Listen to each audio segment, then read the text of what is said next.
So hello guys, good morning. Day 2। और आज हम एक ऐसा दिन एक्सपीरियंस करने वाले थे जिसमें ब्यूटी भी थी, स्ट्रगल भी, और कुछ ऐसे मोमेंट्स जो शायद लाइफ में सिर्फ एक बार मिलते हैं। तो आज की ट्रेकिंग हम लोग स्टार्ट करने वाले थे समानदिन से, एक छोटा सा पर इतना खूबसूरत गांव जो चारों तरफ से पहाड़ों और पाइन के जंगल से घिरा हुआ था। सुबह की ठंडी हवा, कुछ घर और एकदम साइलेंस, एक परफेक्ट माउंटेन मॉर्निंग था। सुबह वहाँ ब्रेकफास्ट किया और क्योंकि आज का ट्रेल लॉन्ग था, हमने अपना लंच भी पैक कर लिया। So Rupen Taju is there, so he is the owner of this place. और मेरा नाम है रुपेश।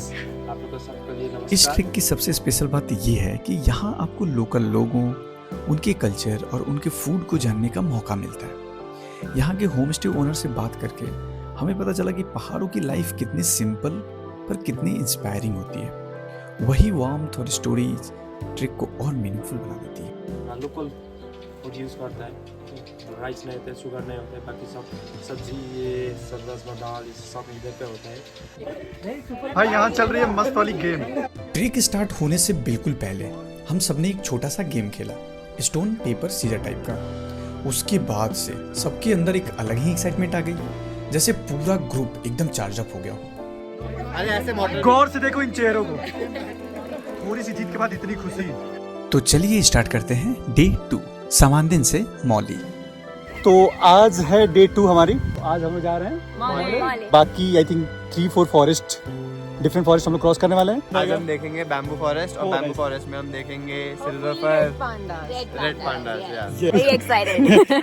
आज का टारगेट टफ था। हालांकि समानदिन से मौली तक का डिस्टेंस 10 ही किलोमीटर का था, लेकिन एक ही दिन में 3500 फीट की चढ़ाई करनी थी।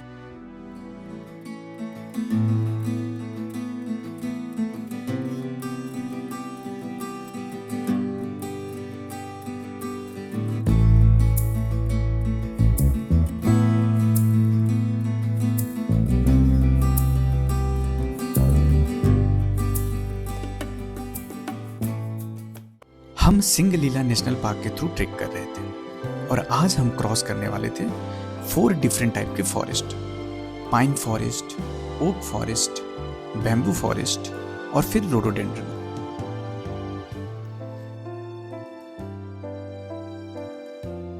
So before just going into the national park, Singalila national park में एंटर करते ही हमारे ट्रिक लीडर ने हमें यहाँ के प्लांट्स, एनिमल्स और बर्ड्स के बारे में बताना शुरू किया। इनमें से सबसे स्पेशल था रेड पांडा, जो बहुत ही रेयर और काफी शाई स्पीसीज है।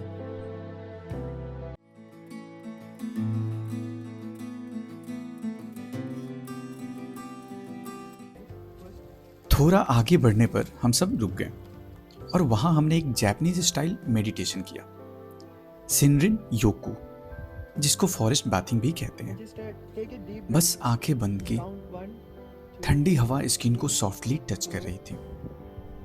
कहीं पास से पानी की स्ट्रीम की इको सुनाई दे रही थी। 1, पीछे बर्ड्स की मेलोडी चल रही थी और पेड़ों के बीच एक नेचुरल साइलेंस जो हार्ट को काम कर रहा था। उस मोमेंट में ट्रिक सिर्फ ट्रिक नहीं लग रहा था हम नेचर के साथ ब्रीथ कर रहे थे। वो मेडिटेशन ने ट्रिक को सिर्फ ब्यूटीफुल ही नहीं बल्कि डीपली स्पिरिचुअल बना दिया।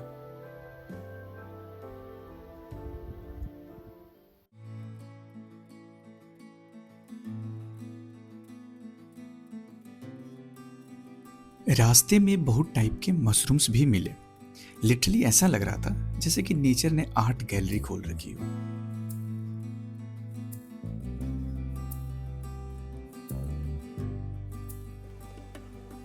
तो भैया है हमारे trek leader. So we are walking in this beautiful forest, and it's completely filled with oak trees, a lot of pine trees, fir trees, and a lot of other small plants. Especially ये संदकफू वाला track है। So this is a variety of terrain आपको देखने के लिए मिलता है। जैसे कि कल हम नॉर्मली रोड से वो कर रहा था, उसके बाद फॉरेस्ट से वो कर रहा था, राइट?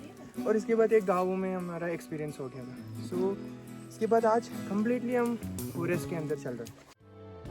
धीरे धीरे हम पाइन फॉरेस्ट, ओक फॉरेस्ट को क्रॉस करते हुए बैम्बू फॉरेस्ट में एंटर करते हैं। यहाँ पे रेड पांडा दिखने के चांस भी था, पर हाँ हमको नहीं दिख पाया।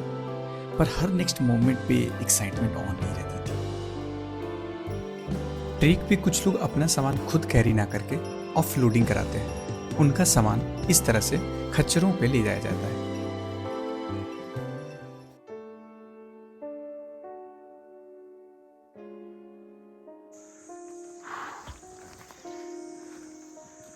चढ़ाई भी हाँ बहुत ज़्यादा स्लिपरी भी है, कुछ ज़्यादा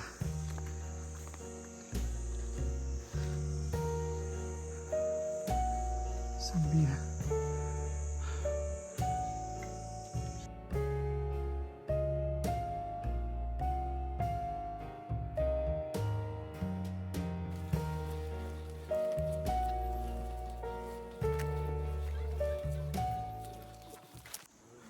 फाइनली पहुंच गए यार लंच पॉइंट में।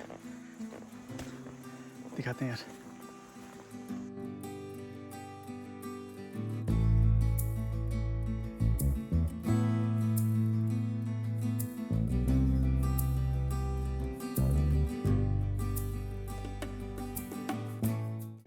एक क्वाइट सी जगह में बैम्बू फॉरेस्ट के बीच हमारा लंच पॉइंट था।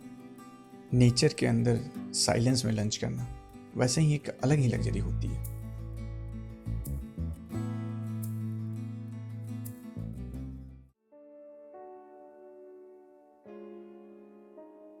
लंच के बाद चढ़ाई और स्टीप हो गई।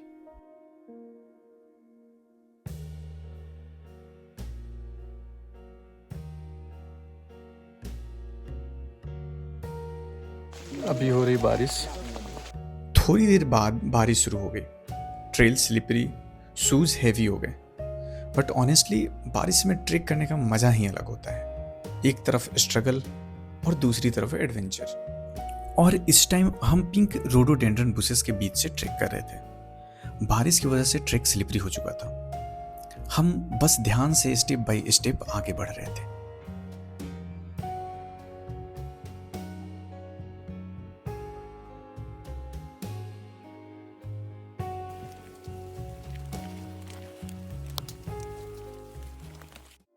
हम मौली पहुंचने ही वाले थे कि उससे पहले ही हमें चाय प्रोवाइड किया गया। यार इतनी थकान के बाद वो चाय, भाई पूरा अनदर लेवल वाली फीलिंग थी। लग रहा था जैसे चाय नहीं लाइफ रिलोड हो गई। खुशी है भाई एक अजीब सी। कुछ बोलना चाहोगे डॉक्टर साहब? पहाड़ों वाली चाय। पहाड़ों में नहीं, जंगलों में। ये तो बोलो, ये ज्यादा इम्पोर्टेंट है ना। देखो शायद जंगल ही है और वहाँ पे आपको चाय मिले। आप कुछ बोलना चाहोगे? बहुत मज़ा आ रहा है 10,000 फीट के ऊपर चाय पी के। तो फाइनली पहुंच गए यार हम लोग मौली। फाइनली शाम तक मौली पहुंच गए। वहां पहुंचते ही ठंड इतनी ज़्यादा थी कि सब लिटरली फ्रीज हो रहे थे। एल्टीट्यूड गेन की वजह से काफ़ी लोगों की तबीयत भी थोड़ी बिगड़ गई। किसी को फीवर, किसी को थोड़ा कोल्ड और किसी को ऑक्सीजन ड्रॉप। बट सबका स्पिरिट हाई था। पर रात को जो हुआ वो पूरे ट्रिप का हाईलाइट था। स्काई इतना क्लियर था कि मिल्की वे खुली आंखों से दिख रही थी। Thousands of stars, constellation. मैं अपनी लाइफ में फर्स्ट टाइम इतना क्लियर स्काई देख रहा था।